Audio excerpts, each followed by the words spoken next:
Good morning everyone. मी आहे अनिकेत सावंत आणि आज मी जाणार आहे नेहाला तिच्या आत्याकडे सोडायला अंबेजोगाईला. आम्ही भैया, मी आणि नेहा आता आवरून थोड्या वेळाने निघणारच आहोत. तर हा व्लॉग तुम्ही नक्कीच संपूर्ण बघा. इंजिनिअरिंगच्या विषय गेलो का निघतच नसत काय? तुला काय वाटतं? काहीतरी जाऊ दे. हो, निघत असते तो विषय, पण काही जणांचं ते तसंच होतंय. मग एकदा त्यांनी ते स्वतःच्या मनाला ठरवलं, आता निघत नाही विषय, की आता निघतच नाही मग विषय, काही करा. आता मी मूनलाईट म्हणून एक कॅफे आहे, तिथं स्नॅक्स खाण्यासाठी आलेलो होतो. आणि आता तू काय मागवलंस? मी मंचुरियन मागवलं होतं आणि आज त्यांना फ्राईड राईस मागवला. भैयांनी काही नाही. हॅलो फ्रेंड्स, मी युनोनो गुंडप्पा स्वामी मागवले आणि मी मागवलाय कॉर्न पिझ्झा.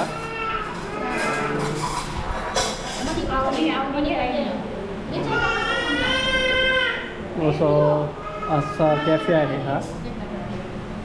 आणि आता आमचा स्नॅक्स खाऊन झालेला आहे आणि आम्ही अचानक लातूरकडे निघालेलो आहोत. आणि नेहा तिच्या आत्याकडेच थांबलेली आहे. लातूरला एक आमचं काम होतं.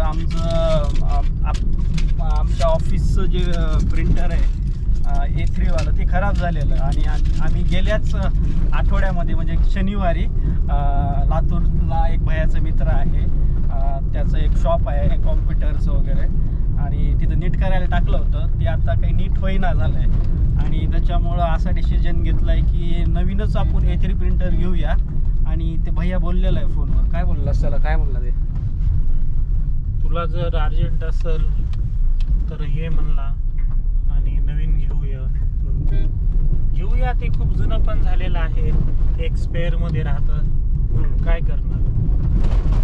आणि मग आमच्याकडं ऑफिसमध्ये एकच प्रिंटर होतं मोठं, आणि ते पण असं कधी बंद पडलं तर मग काम आमचे पेंडिंग राहायचे. त्यामुळे चला म्हणलं आता नवीनच घेऊयात आपण. आणि आता आम्ही अंबेजोगाईला येऊन निघालो लातूरकडे.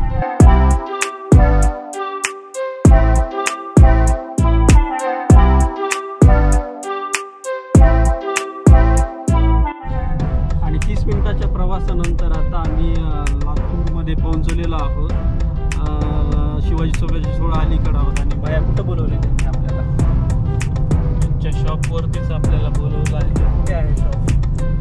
खर्डेकर स्टॉपला त्यांचं शॉप आहे.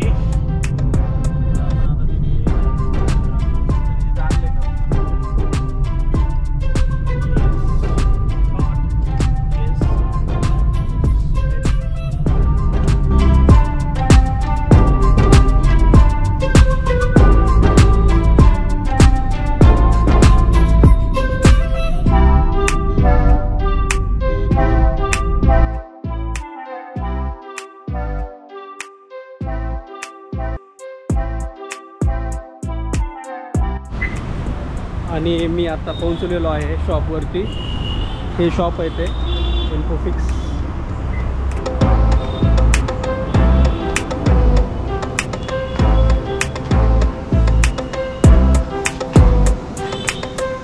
बघ ना माझ्याकडं ती इथलचं ते प्रिंटर झालेलं ठेवायचं होतं मध्ये, नाही तर विसरत आहे. एक पिन दे, ते विसरशील. लॅपटॉप तिथं गेल्यावर काय सगळं आता तू पंचेवर काय सोडणार मला असं काहीतरी खाऊन आलं एवढं माहिती. घर बांधल्यापासून राईट झाले का? सगळं राईट नाही, वाढलंय कुठं. तुम्ही आता तुम्हाला सगळ्या तुम्हाला टाळी वाजलं तर लाईट लागाव. प्रॉपर्टीचं हे व्हॅल्युएशन वाढलं पाहिजे म्हणल्यावर आता काय किरायानं जसं राहत होतात तसं तुम्ही 2 रूम मध्ये राहणार. बरोबर आहे. तुम्हाला तुमच्या घरी चोर यायलेत म्हणून तुम्ही कॅमेरे लावायला कशाला येतील घर बांधले? जनरल सांगायलो मी. अरे आम्ही तुझं थोडं सांगायलो, सगळीच लावायलेत ना. आला एक जा सराला घरी पहिल्यांदा म्हणजे गर्दी सगळं झालं का ते अलेक्सा दाखवलं, सगळं बघितलं. घरी गेलं सासवा, सासूला म्हणतोय अलेक्सा पाणी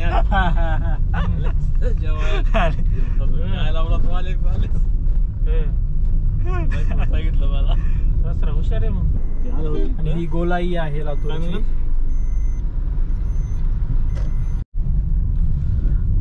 आणि आता वाजलेले आहेत 6:45 आणि आम्ही लातूरमधून निघालेलो आहोत. थोडासा इश्यू झालेला आहे प्रिंटरचा, कारण की आम्ही जे प्रिंटर इथं घ्यायला आलो होतो तिथं काही प्रिंटर मिळालं नाही आहे.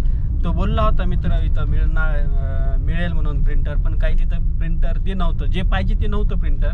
आणि त्यामुळे आता आम्ही जे काही लॅपटॉप एक आपण SSD टाकला लॅपटॉपला, आणि दुसरा एक प्रिंटर होता आपला A4 वाला, तो नीट झालेला आहे. तो घेऊन आता आम्ही अंबेजोगाईकडे निघालेलो आहोत. आता थोडंसं भूक पण लागलेली आहे, भैयाला पण काहीतरी खाऊ वाटतंय, बिस्किट्स वगैरे, ते आता घेऊन निघणार आहोत आम्ही.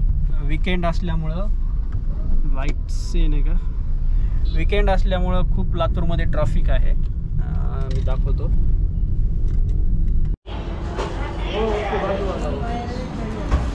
अरे वो लाइट को जो हो वाला, हा हो वाला.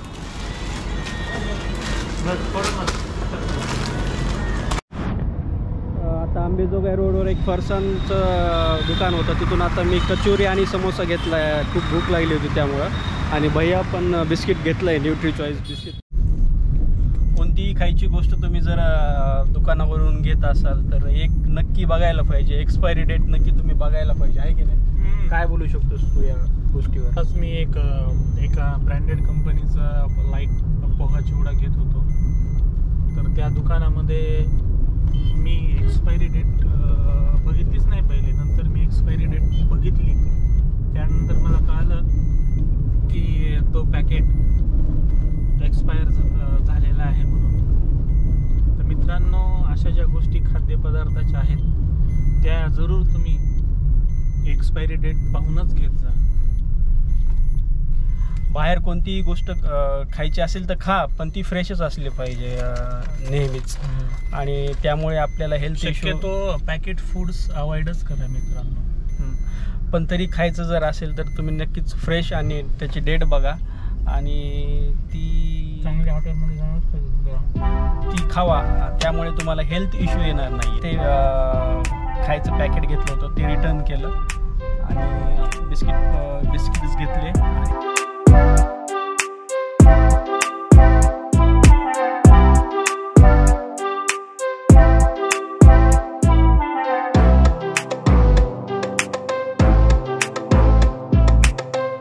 हॅलो गाईज, आज आहे रविवार आणि काल आम्ही, जसं की तुम्ही मागे व्लॉगमध्ये पाहिलंच आहे, की आम्ही गेलो होतो लातूरला.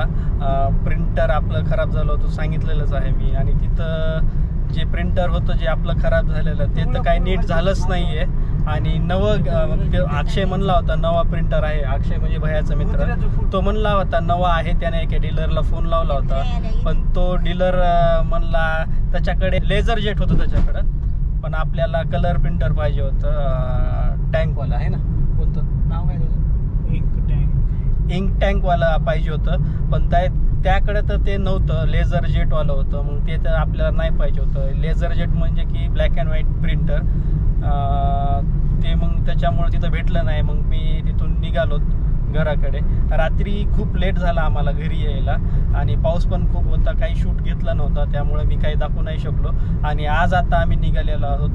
आमच्या शेतात मुगाच्या शेंगा लावलेल्या होत्या, ते खायला आलेले आहेत. आणि आम्ही सर्व फॅमिली आता मुगाच्या शेंगा खायला जात आहोत. माझ्यासोबत भैया पण आहे, पप्पा आणि आई पण आहेत. आणि काय म्हणतो, कालचा दिवस कसा झाला? खूपच छान मित्रांनो. आता आम्ही जात आहोत मुगाच्या शेंगा खाण्यासाठी. मला खूप आवडतात, तव्यावर भाजून आणि त्याला थोडं मीठ लावून, तर खूपच आवडतात मला त्या मुगाच्या शेंगा. बघूया तिथं, बघू काय होते. तर आता भाजून खायला मिळतील का तिथे, का तशाच आम्ही खाता, ते बघू काय होते. तुमची काय आठवण? पाहुणी सोबत नसल्यामुळे थोडंसं वेगळं वाटत आहे मला, रुखरुख वाटत आहे. बोर होतं, बोर होईल. हां, बोर होत आहे प्रवास. पाहुणी असल्यावरती बाहेर बघून हसत होती, खेळत होती. आणि ती तुला काय वाटते सांग? हां, अंगावर येत होती माझ्याकडे. आणि अवनी नागपंचमीचं तिच्या घरी गेलेली आहे, नेहा, त्यामुळं ती पण तिकडंच गेली आहे. त्याच्यामुळे आई पप्पांना खूप बोर होत आहे.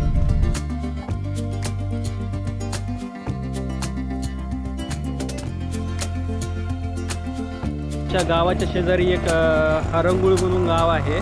तिथे नागोबाचं मंदिर आहे आणि नागपंचमीच्या दिवशी यात्रा भरते. आणि नागोबाच्या असल्यामुळे आम्ही येऊ शकतो. नागपंचमीच्या दिवशी आम्ही नाही येऊ शकलो कारण इथं खूप गर्दा असतो, यात्रा भरलेली असते या परिसरामध्ये. आणि त्या राजा भरतारीचं मंदिर आहे. आणि आता आम्ही दर्शन करण्यासाठी जात आहोत.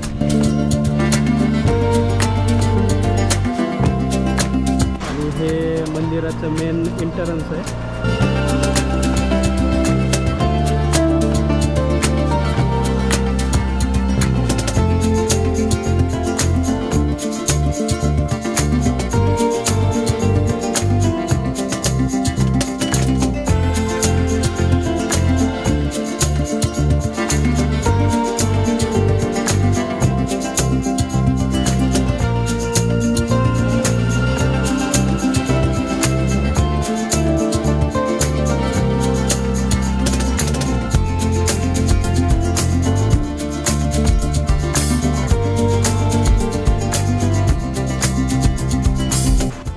आणि आता आमचं दर्शन झालेलं आहे. गर्दा नव्हता, काय नाही, डायरेक्ट दर्शन झालं. नागपंचमीचा सण आला की हरंगुळा यात्रा भरायची आणि आम्ही आधी 10वीला होतो. कुस्त्या व्हायच्या आणि मग शाळा सुटायची आमची. आणि सगळी मुलं मग आम्ही इथं आमच्या शाळेचा गणवेश होता त्यावेळेस, चॉकलेटी पॅन्ट आणि पांढरं शर्ट. सगळे मुलं इकडे यायची चित्रमध्ये, मजा वाटायची, आनंद वाटायचा. आणि पुढे करायचं पाऊस काय आहे. आपल्या गावाकडून किती किलोमीटर आहे? 4 किलोमीटर. चला तसे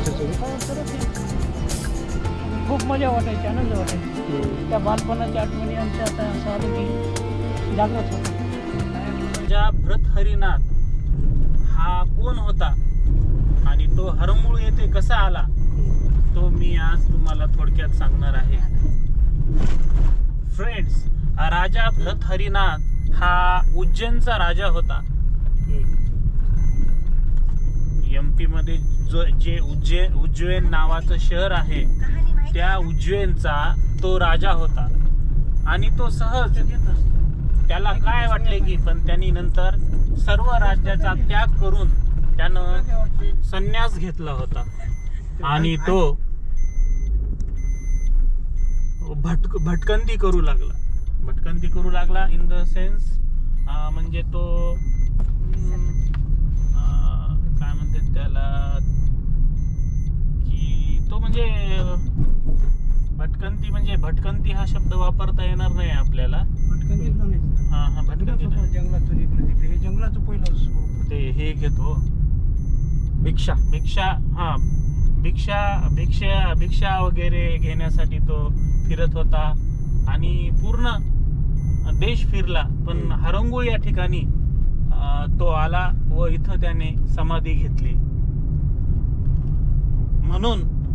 आणि तो जो राजा भरतहरीनाथ होता मित्रांनो, तो नवनाथाचा शिष्य होता. असंच भटकंती करत करत त्याला नवनाथ जो देव आहे, समजा प्रिस्ट किंवा गुरु आहे, तर तो त्याला भेटला होता. त्यानं म्हणजे तो त्यांना गुरु मानत होता आणि तो त्यांना भेटला होता. दीक्षा घेऊन त्यामुळं त्या नवनाथांची दीक्षा घेऊन तो भिक्षा मागत फिरत होता.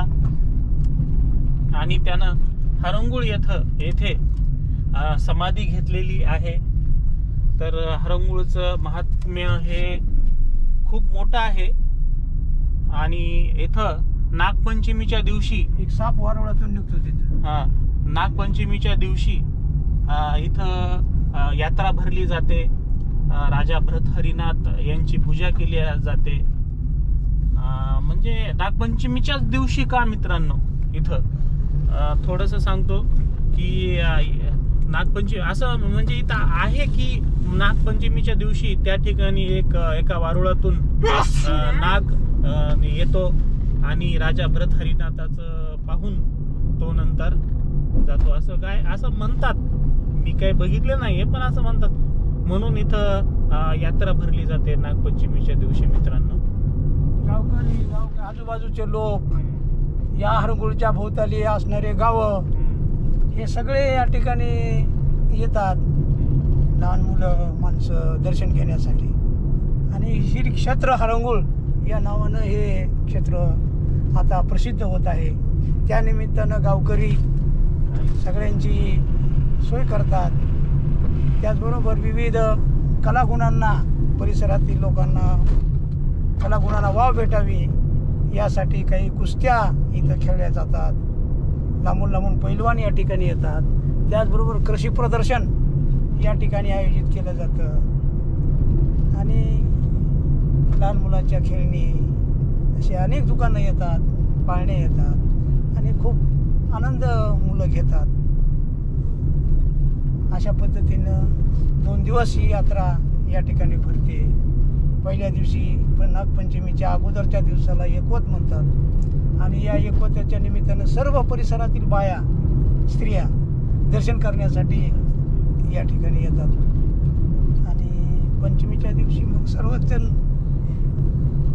मुलं, त्यांची वडील सगळे या ठिकाणी येतात. अशा लोक येतात. हरंगुळ हे परळी गंगाखेड रोडवर आहे. हायवे जे रोड आहे परळी गंगाखेड जाणारा, त्या रोडवर पासून एक 4 किलोमीटर अंतरावर हरंगुळ हे क्षेत्र आहे. तर या ठिकाणी येण्यासाठी वडगाव बस स्टॉपवर उतरावं लागेल एस टीनं आल्यानंतर, किंवा रेल्वे स्टेशननं वडगाव या ठिकाणी उतरून तिथून काही ऑटो वडगावमधून या ठिकाणी हरंगुळला येतात. त्यामध्ये बसून हरंगुळला या ठिकाणी येता येतं. आणि मी आता आलेलो आहे शेतामध्ये. मुगाच्या शेंगा अनंतभाऊनी तोडलेल्या आहेत. तोडल्यात करे अनंतभाऊनी तोडून ठेवलेल्या आहेत इथं. आणि आता आपण खाऊयात मुगाच्या शेंगा.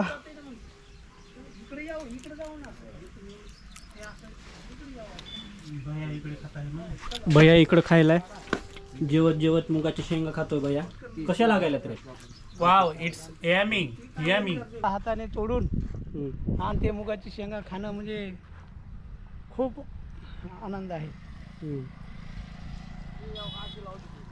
त्यासाठी शेताला रविवारच्या दिवशी यावंसं वाटतंच. ही सुधारित नारळाचं झाड हे आहे, रोप आहे. आणि जवळजवळ 100 ते 150 ह्या झाडाला नारळ लागतात पाणी प्यायचे. आज आपण जे नारळ आणलं ते 50 रुपयाला एक असं नारळ आणलेलं आहे. हे 4-5 झाडं, अजून 4-5 अशी झाडं लावायची आहेत. हे किती रुपयाला झाड आणलं? 400 रुपयाला. 400 रुपये. हे नारळाचं जे झाड आहे ते सुधारित नारळाचं झाड आहे आणि 17व्या महिन्यात त्याला नारळ लागणार आहेत. आणि 400 रुपयाला एक नारळाचं झाड आहे ते. आणि आता आम्ही एक नारळ आणले प्यायला, तर 50 रुपयाला एक आहे मार्केटमध्ये नारळ प्यायला, आहे ना. आणि प्रत्येक फळाचं झाड इथं शेतामध्ये लावलेलं असं नियोजन केलेलं आहे की दुर्याच्या बांधावर सगळे झाड लावले. केळीचे झाड लावलेलं आहे आणि एक सफरचंदाचं झाड एक सुंदर असं इथं शेतामध्ये आलं. हे आंब्याचं झाड आहे आणि सफरचंदाचं झाड तर खूप छान आलेलं आहे. हे आंब्याचे झाड आहे, केशर आंबा आहे सर्व. हा हे केळी, पपई आहे, ही केळी आहे. केळीचे 5-6 बुडं आहेत.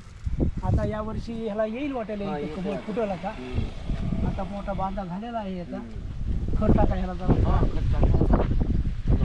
हे मोसंबीचं आहे.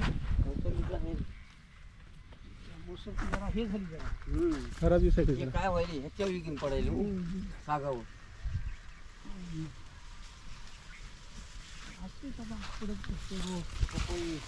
त्याची निगराणी करावं लागते हो.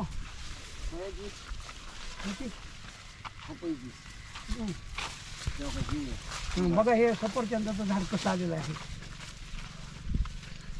3 वर्षामध्ये ह्याला फळ लागणार आहे. लागत आहे असं खूप छान गतीनं वाढलेलं आहे.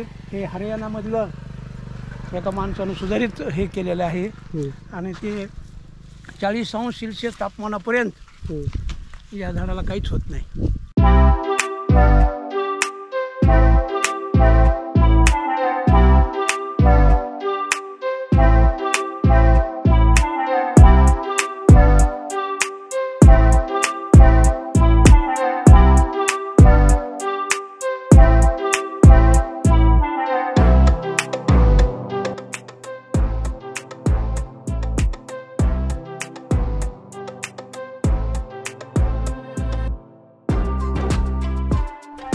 आणि आता भेळ पार्टी आणि मुगाची शेंगा आम्ही खायलो सगळेजण.